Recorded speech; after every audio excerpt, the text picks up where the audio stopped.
नमस्कार साथियों, आज फिर संतवीर सर चैनल पर आप सभी का क्लास 12 इतिहास में हार्दिक स्वागत और अभिनंदन है। आज क्लास में संतवीर सर किसी कारणवश नहीं आ पाए, लेकिन संतवीर सर का लक्ष्य यही है कि क्लास निरंतर बनती जाए और बच्चों के रिजल्ट को ध्यान देते हुए क्लास में आज मैं प्रकाश आप सभी को राजस्थान इतिहास के अध्याय नंबर 4 में हम पढ़ेंगे कि अध्याय नंबर 4 को इससे पहले कुंभा को करवा दिया था संतवीर सर चैनल ने और आपको बताए थे किस प्रकार बड़े और छोटे प्रश्न आपकी कक्षा 12 में पढ़ने वाले। कुंभा और प्रताप के बीच में आपको एक छोटा सा पॉइंट दिख रहा है, रावचंद्र सेन। तो रावचंद्र सेन से इतना खासा मोटा प्रश्न नहीं बनेगा तो एक या आधा प्रश्न ही बनेगा। सर ये एक और आधा कैसे? एक मतलब बड़ा प्रश्न, आधा मतलब छोटा प्रश्न बन सकता है। तो रावचंद्र सेन और महाराणा प्रताप देखिए कैसे।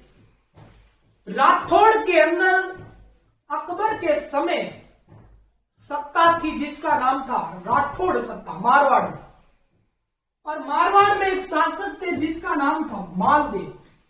और मालदेव के सबसे छोटे पुत्र जिनका नाम आता है रावचंद्र सेन।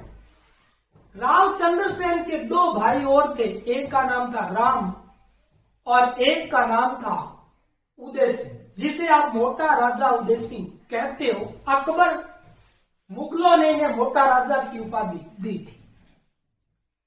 राव मालदेव के सबसे छोटे पुत्र नाम है रावचंद्र सेन। और रावचंद्र सेन से एक या आधा प्रश्न बनेगा जो संतवीर सर आपको बताएंगे कैसे बनेगा। थोड़ा सा ओवरव्यू में आपके लिए सेट कर रहा हूं कि मारवाड़ में यदि चंद्रसेन की भूमिका, राठौड़ सत्ता में चंद्रसेन की भूमिका, प्रताप की भूमिका, मारवाड़ में प्रताप की भूमिका निभाने वाला रावचंद्र सेन, जिसे हम भूला बिसरा शासक या मारवाड़ का प्रताप या मारवाड़ का अग्रगामी शासक भी कहते हैं। मुगलों की अधीनता चंद्रसेन ने कभी नहीं स्वीकारी। अपने भाइयों से युद्ध किया। इनके भाई राम और उदय सिंह अकबर की अधीनता में चले जाते हैं और रावचंद्र सेन पर आक्रमण कर देता है अकबर। और जब आक्रमण अकबर कर देता है तो ये भागता जाता है, सिवाड़ा में शरण ले लेता है रावचंद्र सेन। तो इस पर कैसे प्रश्न बनेगा संतवीर सर आगे वाली क्लास में आपको जरूर बताएंगे। मैं आपका अगला तथ्य महाराणा प्रताप को लेकर आया हूं। देखो, महाराणा प्रताप में आप थोड़ा सा अपने दिमाग को लगाएं। ये है प्रताप। इतिहास में प्रताप से बेहतर कोई नहीं है। 1572 से प्रताप का शासन काल शुरू हो जाता है। और यहां पर 7 और 2 की बात करें तो कितना आ गया? 9। तो 1597 तक इसका शासन काल चलता है। तो ये था मेवाड़ के अंदर महाराणा प्रताप का शासन काल को कैसे याद करना है। आगे देखिए, आगे आपके सामने पहला टॉपिक अध्याय 4 का यही बनता है कि अकबर द्वारा चित्तौड़ आक्रमण और जैमल फत्ता का प्रतिरोध। थोड़ा बहुत समझ आया होगा इस लाइन से। इस लाइन को कैसे सेट करना है ये देखो। यहां पर दिल्ली है, यहां पर ये रही, मैं बना देता हूं दिल्ली। दिल्ली में मुगल एम्पायर है जिसका नाम है अकबर। क्या नाम है इसका? अकबर। हिंदुस्तान का बादशाह जिसे हम क्या नाम देंगे? अकबर नाम देंगे। यहां पर आ गया मेवाड़। और यदि हम बात करें मेवाड़ की तो मेवाड़ में राजवंश आता है जिसका नाम है सिसोदिया राजवंश। और सिसोदिया राजवंश में एक शासक आता है जिसका नाम है उदय सिंह। सभी के नजर में यहां एक प्रश्न छोटा उठा होगा कि उदय सिंह महाराणा प्रताप के पिता श्री थे। तो उदय सिंह मेवाड़ में और मुगल एम्पायर दिल्ली में हिंदुस्तान के बादशाह इस समय अकबर है। उदय सिंह के पास में एक छोटा सा राज्य रियासत जिसका नाम है मेवाड़, और इसकी शरण में दो सेनापति जिनका नाम है जयमल और फत्ता। ये लो, फर्स्ट का नाम है देखो जयमल और सेकंड का नाम है देखो पत्ता। पत्ता सिसोदिया आता है, इस बात का थोड़ा सा ध्यान रखना। और यहां पर जयमल की बात करें तो जयमल आता है राठौड़, इस बात का ध्यान रखना। पत्ता सिसोदिया और जयमल राठौड़, इसका स्क्रीनशॉट लो। सिसोदिया शासक उदय सिंह और उदय सिंह के दो सेनापति जयमल राठौड़ और पत्ता सिसोदिया। अब देखो, जयमल राठौड़ की एक थी सिस्टर, उसका नाम क्या था? फूल कंवर। क्या नाम है? फूल कंवर। और ये फूल कंवर यहां पर पत्नी है, पत्नी न लिखी मैं रानी लिखूं तो कुछ सौभाग्य अलग होगा। पत्ता सिसोदिया की रानी का नाम फूल कंवर है। अब देखिए, यहां दिल्ली में हिंदुस्तान के शासक अकबर और यहां पर मेवाड़ में शासक उदय सिंह। उदय सिंह के शासन काल की बात करें तो 1540 से लेकर 1572 तक। आपको पता होगा कि 1540 में इसी महाराणा प्रताप का क्या हो जाता है? जन्म होता है। और यहां पर 1540 से 1572 तक उदय सिंह का मेवाड़ में क्या होता है? शासनकाल। इस समय मेवाड़ में जयमल राठौड़, ये मेड़ता के राठौड़ थे। कहां के थे? मेड़ता की। आपके ध्यान में आया होगा कि मेड़ता में मीरा थी, तो मीरा का भाई ही जयमल था। और फत्ता सिसोदिया को जयमल ने अपनी बहन दे रखी थी फूल कंवर। लेकिन इस बात को याद रखते हुए हम लाते हैं अकबर को कहां पर ले आएंगे? मेवाड़ में। ये लो जी, अकबर का स्वागत हो मेवाड़ के अंदर। और इस स्वागत के लिए हम एक तारीख निर्धारित करते हैं, उसका नाम आता है 23 अक्टूबर और 1506 और 7 को। 23 अक्टूबर 1567 को जो अकबर हिंदुस्तान का शासक है, वो उदय सिंह जो शासक मेवाड़ है उस पर आक्रमण के लिए पहुंचता है। 23 अक्टूबर 1567 को अकबर जो है वो उदय सिंह पर आक्रमण करेगा। इस समय उदय सिंह के जयमल और पत्ता सिसोदिया दो सेनापति हैं। दोनों सेनापतियों ने इस मुगल सेना का घोर प्रतिरोध किया। इतना भयंकर प्रतिरोध किया, इतना घोर प्रतिरोध किया कि 4 माह का घेरा डाल दिया जाता है चित्तौड़ दुर्ग के चारों ओर। ये यहाँ पर चित्तौड़ दुर्ग आता है और इस चित्तौड़ दुर्ग के चारों ओर 4 माह का भयंकर प्रतिरोध जयमल और पत्ता का, और 4 माह तक अकबर की सेना एक तलाश में थी कि किस प्रकार इस चित्तौड़ दुर्ग पर जीत अर्जित की जाए, किस प्रकार चित्तौड़ दुर्ग को जीता जाएगा। अब अकबर क्या करेगा? ए अक्टूबर 23 अक्टूबर 1567 इसकी दीवारें जो थी उसमें बंदूक डालकर, गोला डालकर, बारूद डालकर चित्तौड़ दुर्ग को उड़ाने का प्रयास करेगा। देखो, तब इस प्रयास में चित्तौड़ दुर्ग छीन भिन्न हो जाता है और अकबर चित्तौड़ दुर्ग की नींव में बंदूकें डाल के उड़ाने में सफल हो जाता है। लेकिन एक बंदूक अकबर की यहाँ पे सीधे जयमल के पैर में लग जाती है। ये रहा जयमल, और इस जयमल के पैर में क्या लग जाती है? देखो, बंदूक लग जाती है और पैर में इसके बंदूक लग जाती है। तो यहां पर क्या होता है? इनका भतीजे का नाम था कल्लाजी राठौड़। कौन सा? साथियों, ये भी मेवाड़ का ही था। कलाजी राठौड़ था, मेवाड़ का था। मीरा और जयमल सिसोदिया भतीजा था। अब कलाजी को जयमल भत्ता को कलाजी अपने कंधों पर ले लेते हैं। नीचे कौन है बताइए? नीचे है कलाजी और जयमल जो राठौड़ है वो उनके कंधों पर है। अब देखो ऐसा खेल रखते हैं कि ये जयमल और कलाजी चाचा और भतीजा यहां पर भयंकर और घोर युद्ध करते हैं।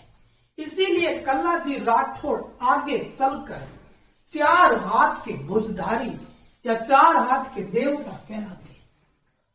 इस घोर संघर्ष के अंदर जयमल भत्ता और कलाजी राठौड़, बात आती है 25 फरवरी की, और 25 फरवरी 1568 के दिन तीनों मारे जाते हैं।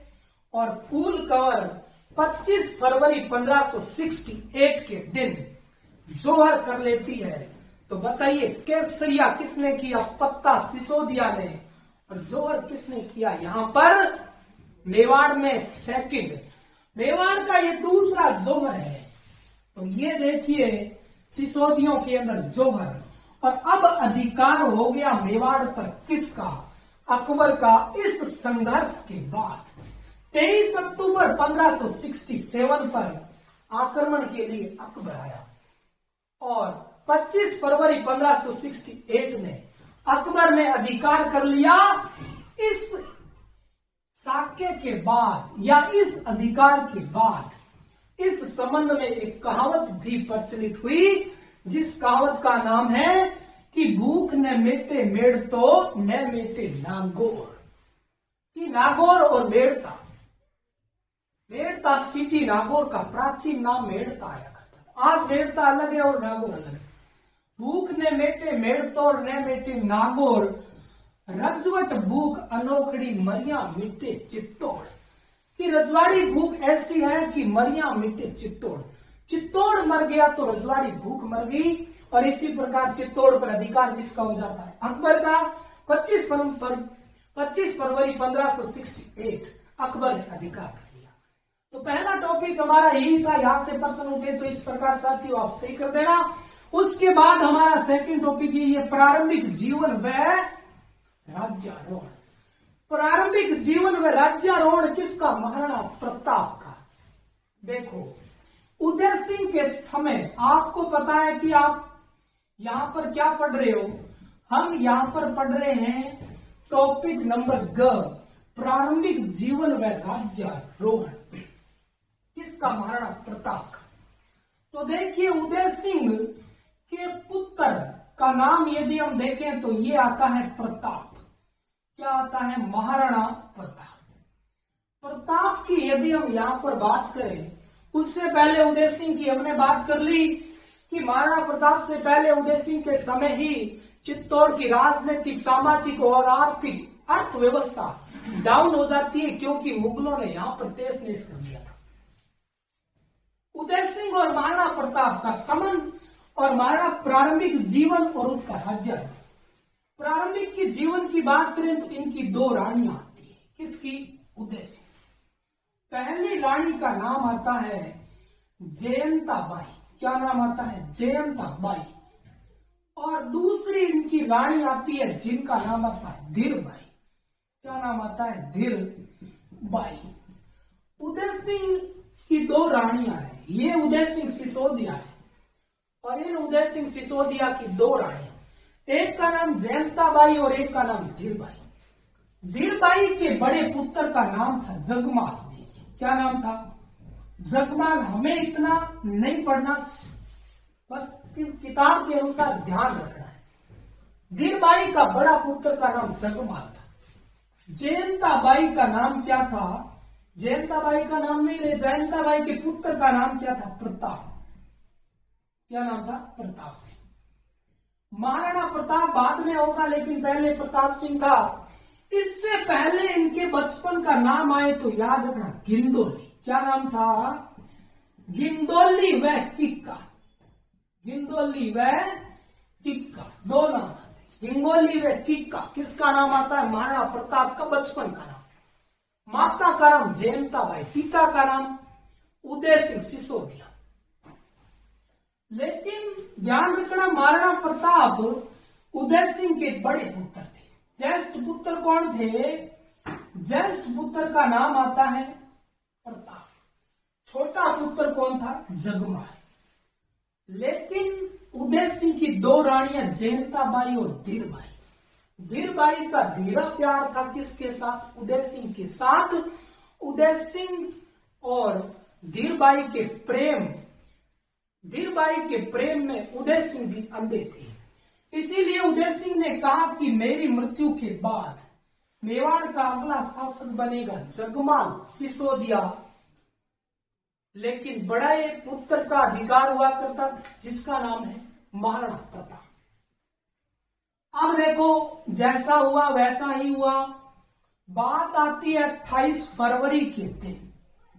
28 फरवरी 1572 और गोगुंदा के अंदर, कौन सा गुंदा? गोगुंदा। और गोगुंदा आपका आज पड़ता है उदयपुर के अंदर। गोगुंदा उदयपुर के अंदर इसी उदय सिंह की मृत्यु हो जाती है। और 28 फरवरी 1572 के दिन अंतिम संस्कार। इसी अंतिम संस्कार के अंदर मेवाड़ के सभी सामंत थे। महाराणा प्रताप, उनका ज्येष्ठ बड़ा पुत्र भी अंतिम संस्कार के दिन कहां उपस्थित है? गोगुंदा में। लेकिन जगमाल उपस्थित नहीं था। तो सर जगमाल क्या कर रहा था? जगमाल अपने राज्यारोहण, राज्याभिषेक की तैयारी करवा रहा था। और महाराणा प्रताप पिता के अंत संस्कार में उपस्थित थे। तो मेवाड़ में जगमाल ने राज्याभिषेक के लिए पूरी तैयारियां कर रखी है। उधर पिता का अंतिम संस्कार हो रहा है, वहां पे उपस्थित है नहीं जगमाल, वहां महाराणा प्रताप। इसीलिए मेवाड़ के सामंत, कौन? मेवाड़ के सामंतों ने जगमाल को कैंसिल किया। और इसी गोगुंदा उदयपुर में 28 फरवरी 1572 के दिन यहां महाराणा प्रताप, जिन्हें बचपन में हिंगोली किक्का कहा जाता है, जयंताबाई के पुत्र प्रताप के बड़े पुत्र का राज्याभिषेक हुआ। इसी कारण हम 1572 से लेकर 1597 तक महाराणा प्रताप को पढ़ते हैं।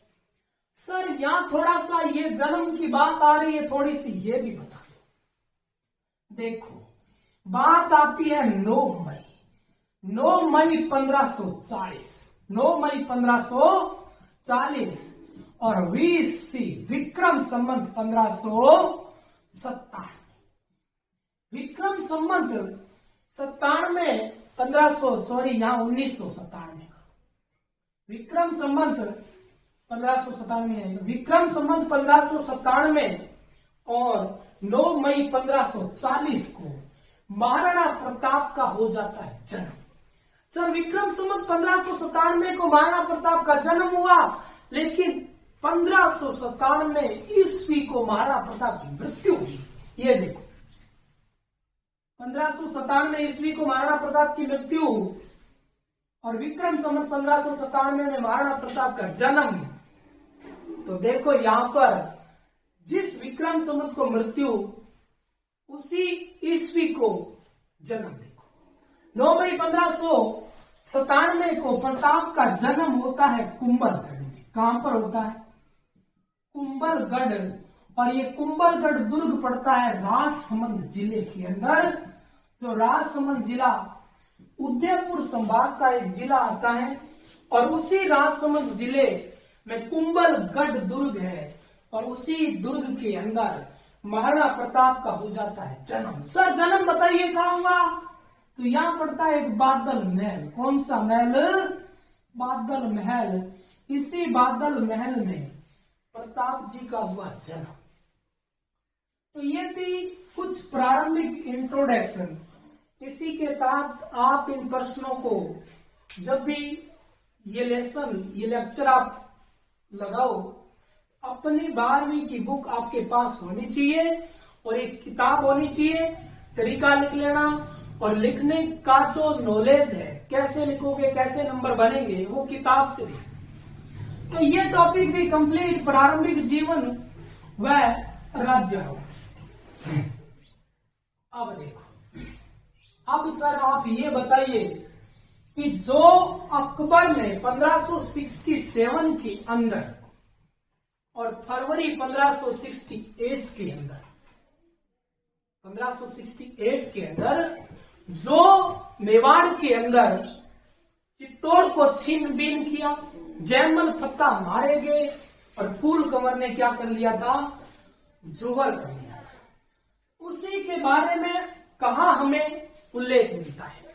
तो याद रखना, एक बर्नियर का, जो बर्नियर था वो फ्रांसीसी क्या था, कवि था, लेखक था। फ्रांसीसी लेखक बर्नियर जो है, उस बर्नियर की एक किताब आती है, उसका नाम है travels in the Mughal empire.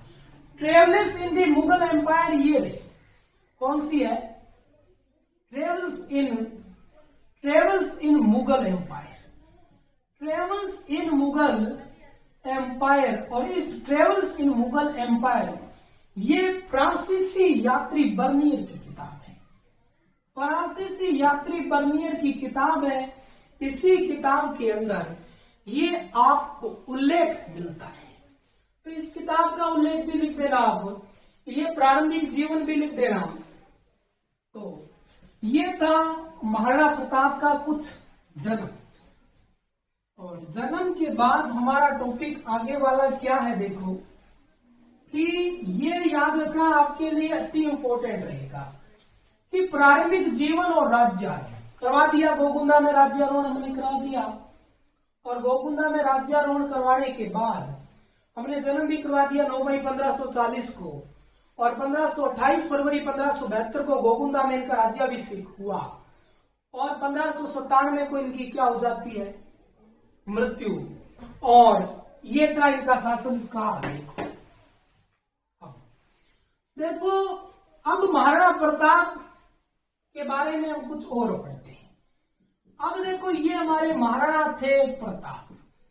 Sir ये महाराणा प्रताप थे, महाराणा प्रताप जी। अब पहले प्रताप थे, गिरनौली थे, कीका थे, अब हो गए महाराणा, क्योंकि मेवाड़ के शासक बन गए, तो क्या हो गए महाराणा। अब इनसे पहले की कुछ बात करें तो चित्तौड़ अस्त और वेस्ट में था। चित्तौड़ क्या था, चित्तौड़ छीन बीन में था, क्योंकि मेवाड़ के दूसरे साके 1568 में।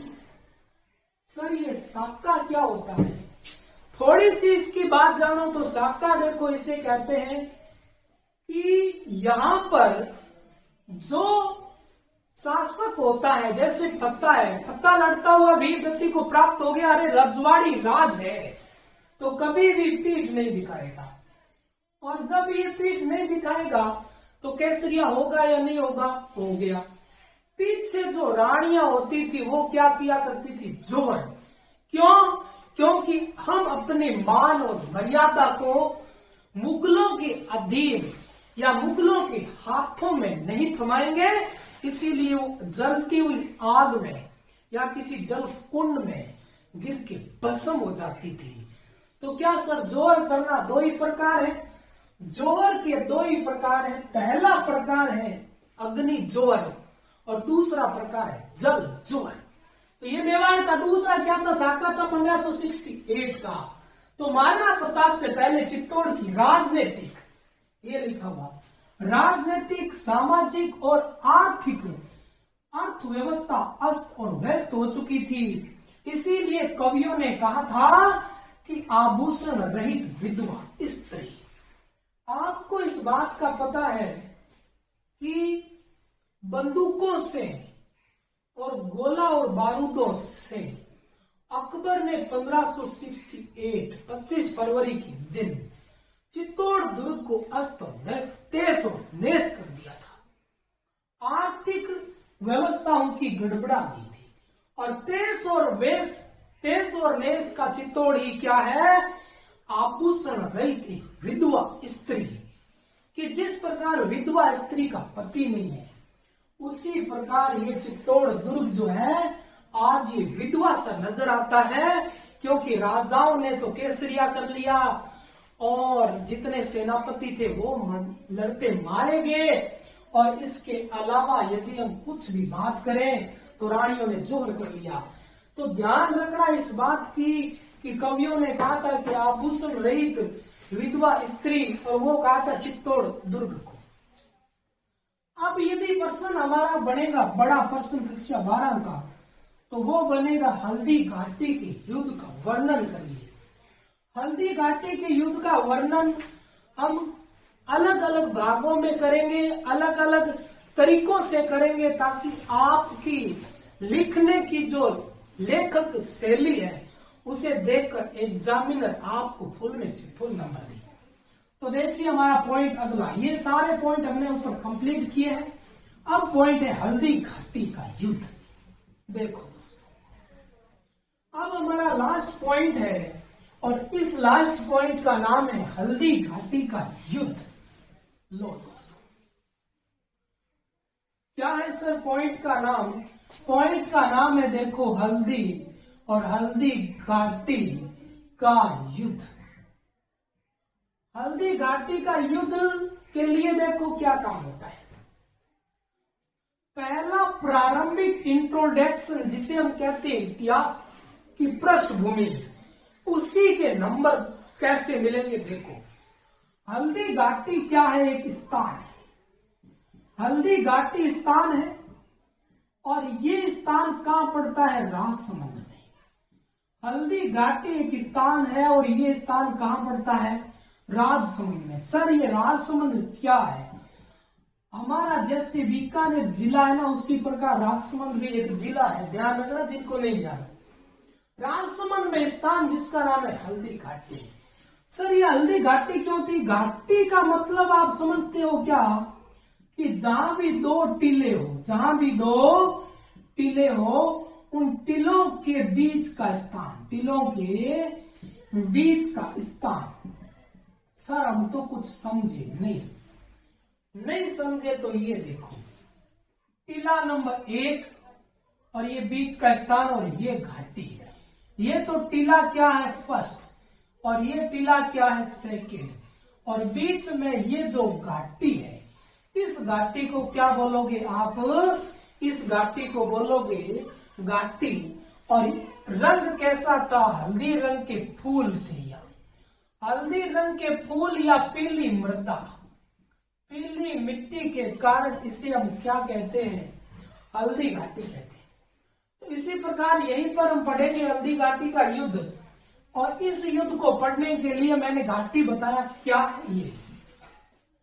और ये हल्दी घाटी एक नदी पर पड़ता है, उस नदी का नाम है बनास नदी। एक नदी है जिसका नाम क्या होता है? बनास, और उसी बनास नदी के किनारे पर हल्दी घाटी पड़ता है।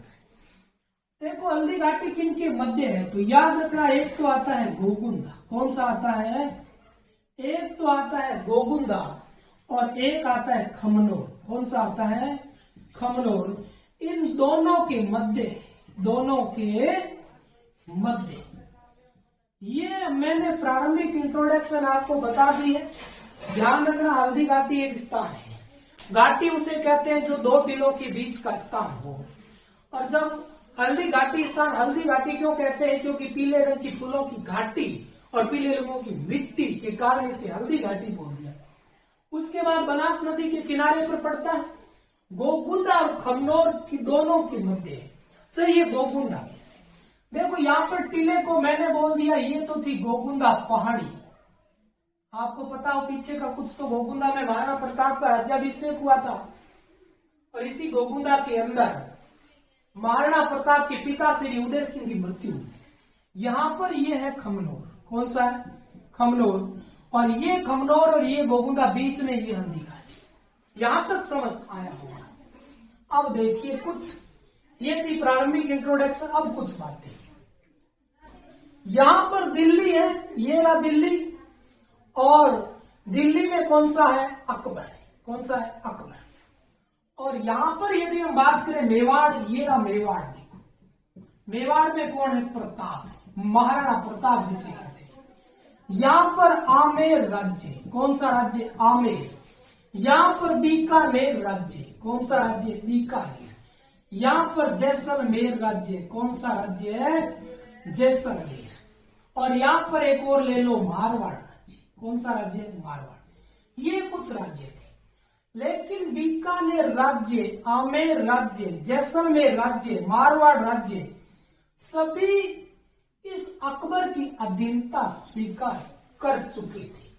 सर, ये अधीनता क्या होती है? अधीनता ये होती है कि अकबर उस समय धनी था, अकबर हिंदुस्तान का उस समय शासक था, और अकबर यही कहना चाहता था अन्य रियासतों को कि देखो, आप हमारे साथ सहायक समझौता करो, हम आपको मारेंगे नहीं, लेकिन आपको एक काम करना होगा कि राज्य की आधी आय आपको दिल्ली पहुंचानी होगी, और हम कहेंगे जैसे हमारे अधीन कार्य करना होगा। लेकिन बीकानेर इसमें शामिल थी अधीनता स्वीकार करने में, आमेर ने अधीनता स्वीकार कर ली, मारवाड़ ने भी कर ली, और जैसलमेर ने भी अधीनता स्वीकार कर ली। सबसे पहले आपको पता होगा कि आमेर के शासक भारमल, और भारमल ने 1562 में, कौन सा 1562 में, और 1562 में अपनी लड़की हरका बाई, और हरका बाई अकबर को सौंप दी जाती है, अकबर के साथ ब्याह दी जाती है, और वहीं से आमेर पहला राज्य था जिसने मुगलों के साथ अधीनता स्वीकार की थी। लेकिन बचा हुआ राज्य कौन सा था? मेवाड़। अब मेवाड़ के लिए प्रयत्न करेगा बार बार कौन सा? अकबर। अकबर को पता चला कि 1572 में राज्याभिषेक हुआ महाराणा प्रताप का, तो अपने क्या करें? अकबर के पिता उदय सिंह पर मैंने आक्रमण किया था 1567 और 8 में, और चित्तौड़ को तहस-नहस किया था। तो सबसे पहले ये देखो, कब? 1572 में अपने एक सेनापति जलाल खां, कौन सा है? जलाल खां, जिसे आप जलाल खां कोरची कहते हो। जलाल खां कोरची को 1572 में भेजा महाराणा प्रताप के पास कि हे महाराणा प्रताप को बोलो जाके कि आप हमारी ये संधि जो है ये स्वीकार हो। जलाल खां कोरची बेचारा दिल्ली अकबर के दरबार से 1572 में कहां पहुंचा? महाराणा प्रताप के पास पहुंचा। लेकिन बात यह है कि महाराणा प्रताप तो पहले ही तपाया तैयार बैठा था, क्योंकि जगमाल को हटाकर सभी सामंतों ने महाराणा प्रताप का राज्याभिषेक करवाया था। तो जलाल खां कोरची आया 1572 में। महाराणा प्रताप ने कहा, जी आपके बस की बात नहीं है, मैं मेवाड़ का धनी हूं, मैं इस मातृभूमि का स्वामी भक्त हूं, आप सहायक संधि के लिए आए, स्वागतम हुआ, वापस चले जाओ। उसके बाद 1500 बात आती है 73 की, किसको भेज दिया? देखो, मानसिंह को भेजा। यहां पर मानसिंह कौन है? कच्छावा शासक। ये सर कच्छावा शासक कैसा है? ये आमेर का शासक था मानसिंह कच्छावा। मानसिंह कच्छावा भी आया 1572 में, लेकिन बात बड़ी नहीं। उसके बाद 1573 में आया भगवान दास। कौन सा आया? भगवान दास आया। देखो, ये भगवान दास आया, लेकिन इसकी बात भी बनी नहीं। ये भी असफल होकर महाराणा प्रताप से वापस चला गया, और 1573 में फिर भेजा गया किसको? अब भेजा गया टोडरमल को।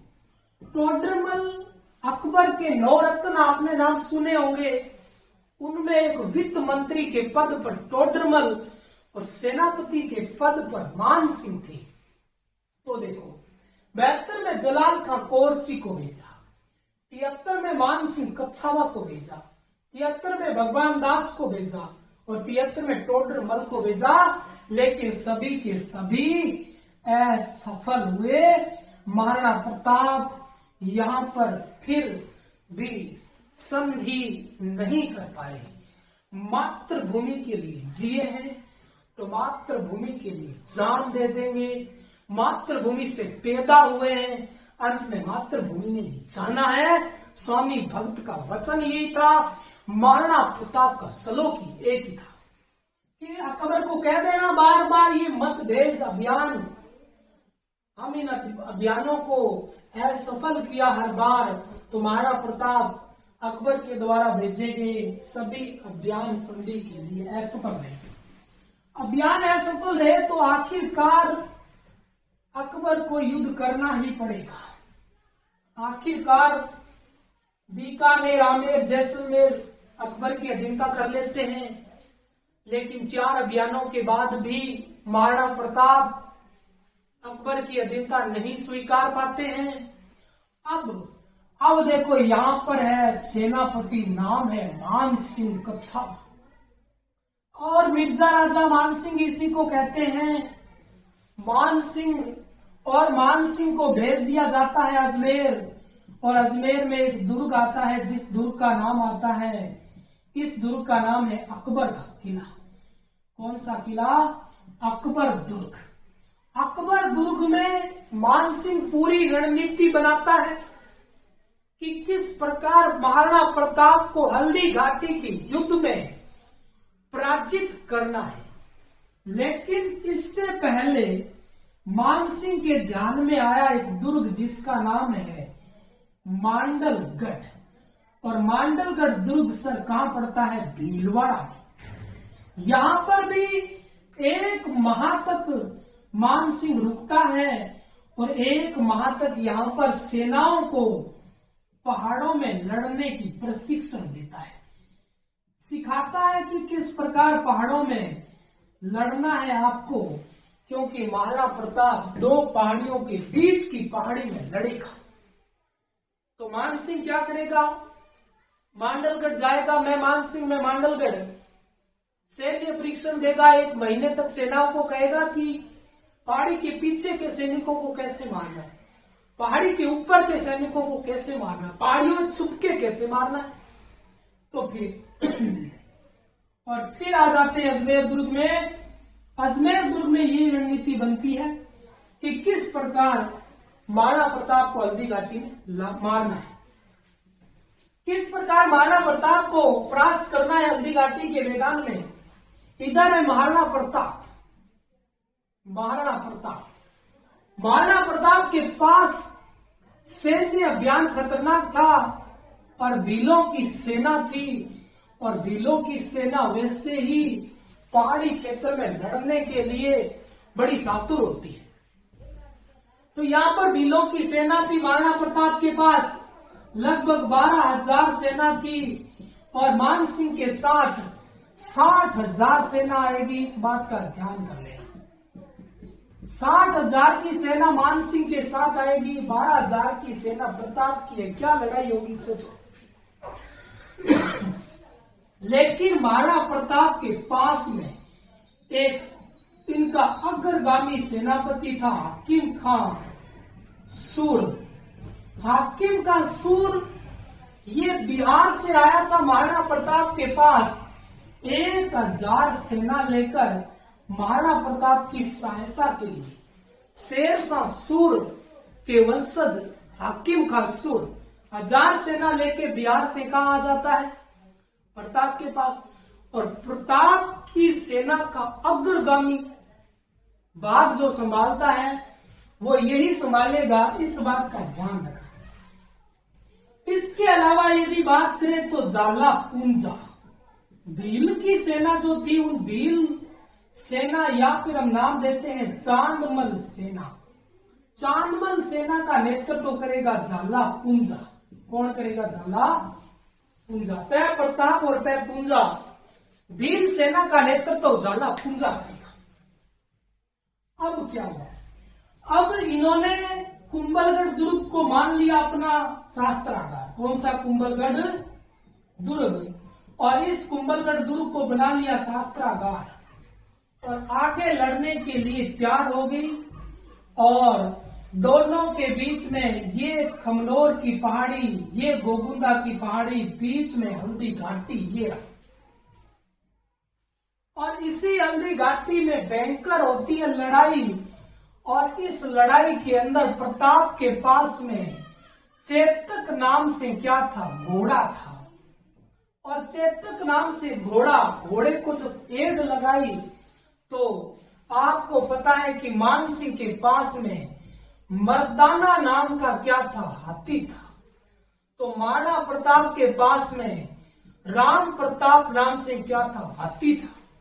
राम प्रताप हाथी किसका था, महाराणा प्रताप का था। राम प्रसाद, राम प्रताप की जगह राम प्रसाद कर दो। राम प्रसाद हाथी महाराणा प्रताप का और मर्दाना हाथी मानसी का। किस प्रकार इस युद्ध को गोकुंदा का युद्ध कहा जाता है, बदायूनी का युद्ध कहा जाता है, मेवाड़ की थर्मोपली कहा जाता है, बनास का युद्ध कहा जाता है और हाथियों का युद्ध कहा जाता है। इस सभी जानकारी के लिए आगे वाली क्लास में हम हल्दी घाटी के बड़े प्रश्न को हल करने जाएंगे। आज के लिए आप सभी प्यारे दोस्तों को जय हिंद और जय भारत।